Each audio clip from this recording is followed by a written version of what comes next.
Scarlett Blade.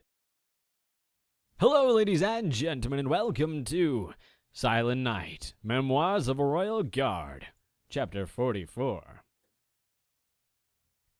From the desk of Sergeant Iridescence, Acting Unit Sergeant, Princess Luna's House Guard. On the morning of our last day in the Northern Kingdom, we bid warm goodbyes to our hosts. Duke Cassius had acted so wonderfully towards Luna, it was clear to all that he was sad to see her go. Both he and his wife had opened their home to us and treated us like family. It had been a wonderful trip. "I am so sad that you are leaving already, Luna," Duke Cassius's wife had said, holding the princess's hoof in her claws. "I promise to write every week so that we can discuss gardening." Luna was all smiles. "Please do, and I shall do the same." Duke Cassius arrived shortly after with several gift-wrap boxes. "Princess, I have a few things for you and your sister. Please enjoy them when you're home safely." He set them aside for one of our ponies to carry before taking Luna's other hoof. "We shall count down the days before we can return to Equestria to visit and see all the good our agreement has done. You are always welcome in my household." I stood there quietly listening. The negotiations had gone really well, and it was nice to see the princess making friends. They did seem to be laying it a little thick, but I knew the Duke and his wife was genuine, and it was just their way. Silent Night was up early to arrange march to the train station. He had been in good mood since the evening before, and looked to be enjoying the coordination with the Griffin soldiers. It was pretty odd that given his general dislike of their kind, he had merely said to me, "Soldiers are soldiers." I guess the Duke's good mood was infectious, and that certainly wasn't a bad thing. Celestia knows he needed to lighten up a bit. Miley, Harvest, Thunder, Lightning, and the others were easy enough to get moving. They were clearly ready to go home. I mean this in the nicest way possible, but to my surprise, I was missing Winterspear more than I thought I would. We'd not been together very long, but we had clicked. She had been on my mind the whole trip, and to be honest, I was a little distracted by thinking about getting back to her. "All right, ponies, let's do this by the numbers," Lieutenant Rick called as he took the lead of the column. Duke Cassius had assigned a Griffin unit to us, and I noticed Silent Night fall into step with the one named Alton. They actually seemed like pals. We move out with a great deal of fanfare. The Duke and his wife looked so sincerely sad. They walked halfway down the hill with us and had even sent a band to play us off. It was actually pretty sweet. I could also tell that Luna wasn't quite ready to go home. She had confided in me that the time off had done her spirits a lot of good, and she was hoping to stay a little longer before returning to the normal routine back at the palace. "Keep together," Cyanide called. "We may be going home, but let's not be sloppy about it." My squad wasn't quite in formation, so I gently pushed my ponies back into line. It was a bit nitpicky, but Silent Night was the boss, and disobeying him in front of every pony would be foolish and rude.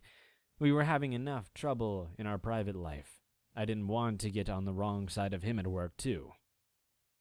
He'd frightened me when he caught me with Winterspear. There was murder in his eyes, and he'd actually threatened me.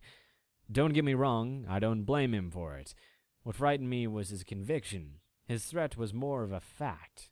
Thankfully, we seemed to be on the mend, but I certainly wasn't going to push it. Just in front of me, the weird unicorn temple guard looked up and said, "I think the rain will begin soon." But there wasn't a cloud in the sky. What in Equestria did that mean? She had gotten to Silent Night a few times during the trip, and I wasn't going to let her get into my head, too. I was just ready to have her out of my mane, so I turned my attention away from her. Silent Night seemed to react, however. A chill went down my spine shortly after. I saw Silent Night and the Griffin Alton discussing something quietly, and the lieutenant dropping back to listen in. They were looking on either side of the road where we were passing between two rises. The discussion ended, and Alton nodded. He leapt into the sky, and as soon as he was airborne, he screeched a warning and pointed to the north. "Ambush!" Silent Night yelled right before the shooting started. From both sides of the road, crossbow bolts rained down on us. There were sudden cries of pain from ponies and griffins alike. I watched in horror as Elton dropped from the sky like a rock, clearly hit. Lieutenant Rook gasped loudly, stumbled forward, and then fell. And I just stood there. "Shields, now!" Silent Night commanded. The temple guards' horns were already erupting into light, and domes appeared over us. They sent bolts skittering, but a lot of the damage had already been done. Ponies were down and bleeding. What was I doing? Instincts finally kicked in. "Gather the wounded!" I shouted. Miley Hooves was already helping Thunder tumble up.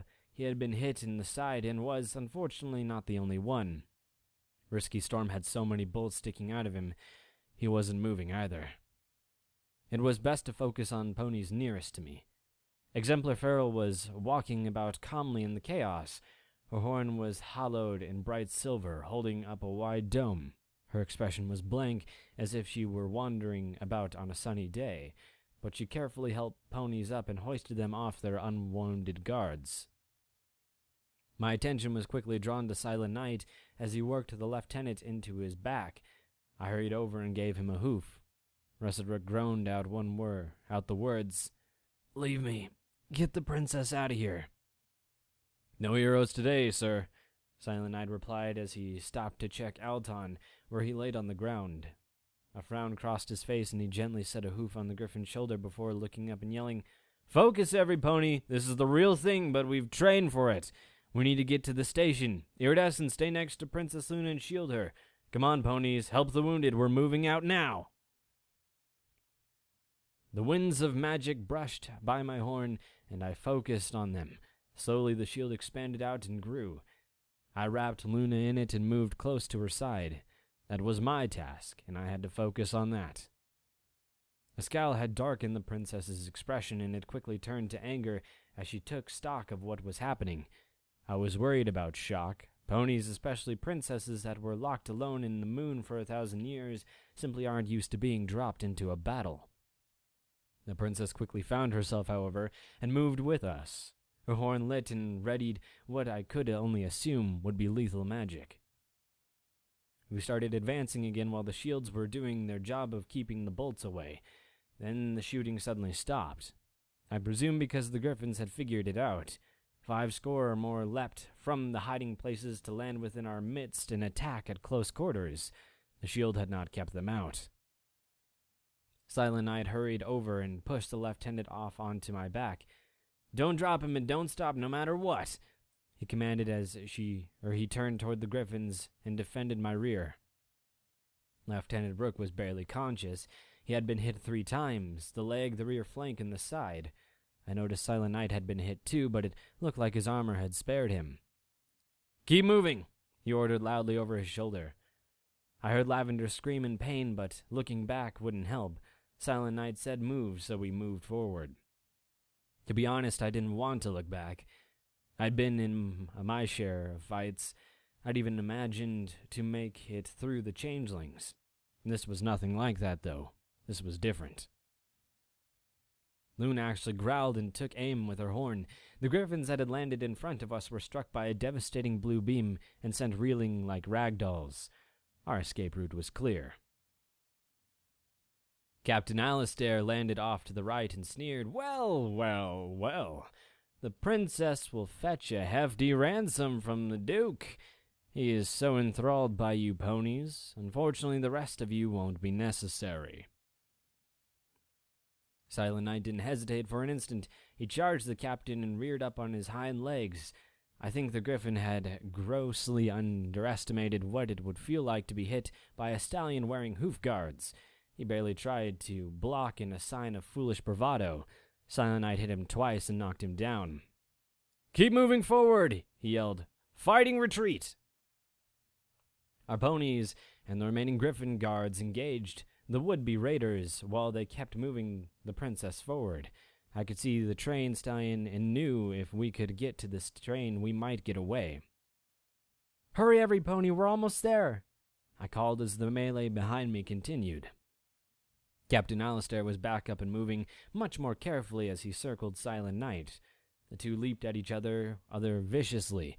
He and Silent Night fought at a brutal tempo. There was no love lost between them. Alistair got a good few licks in, but it was somewhat one-sided fight. Silent Night, for all his social awkwardness, was a professional warrior. He devoted too much of his life to it, and it showed. His hooves found the griffin numerous times before the pair looked up and went to the ground. At wrestled, the advantage quickly shifted to the griffin, given the claws and size. I heard a crack and Silent Night grunted in pain. His right wing hung limp, and I turned to go to him, but Sergeant Orchid moved from behind me. "No," she commanded firmly enough to keep me moving forward. "Keep moving, keep moving, keep moving," I repeated over and over and over again. Luna's horn burst into light, and she shot the griffins out of the air that were foolish enough to get in front of us as we neared the station. I was struggling to keep my shield up and around her, but thankfully the temple guards had layered us in protection. The ponies we had advanced ahead of were not as lucky. Crossbow bolts started to fly towards any pony that wasn't under the cover of a spell. I stole a quick glance over my shoulder just long enough to see Silent Night up and moving again. He was shaky and his wing was bent at an angle I knew was unnatural. I didn't see Alistair anywhere. The shield had left several more ponies unprotected, and there were numerous small combats occurring behind us. Silent Night was milling around trying to help ponies disengage. He trampled and downed Griffin's attacker as he charged forward to knock two others off Harvest Moon. They got up together and galloped after us with a few ponies in tow. Too few. The Griffins moved to pursue, including the wobbling, beaten Captain Alistair, who dropped out of the sky. As we reached the station, I yelled, "Miley, get to the engine and get us moving now!" She went without responding, and I sent the princess in with the temple ponies. Sergeant Orchid was helping the wounded on as I went back toward the rest of the unit. I barely felt the weight of the lieutenant on my back or Exemplar Farrell step up to my side. The train started pulling out from the station car by car.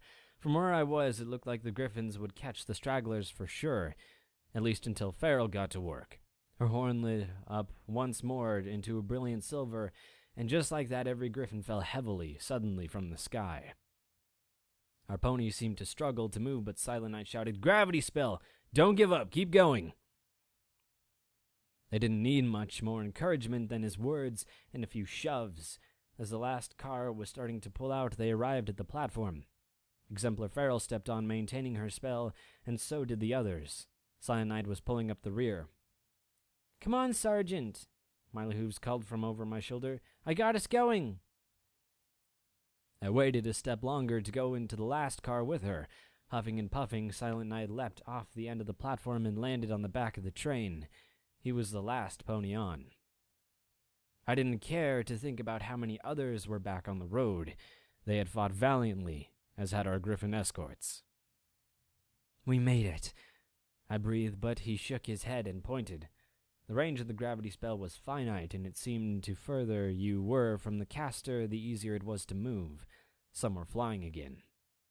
Others were loping on all fours and looked determined to get their prize.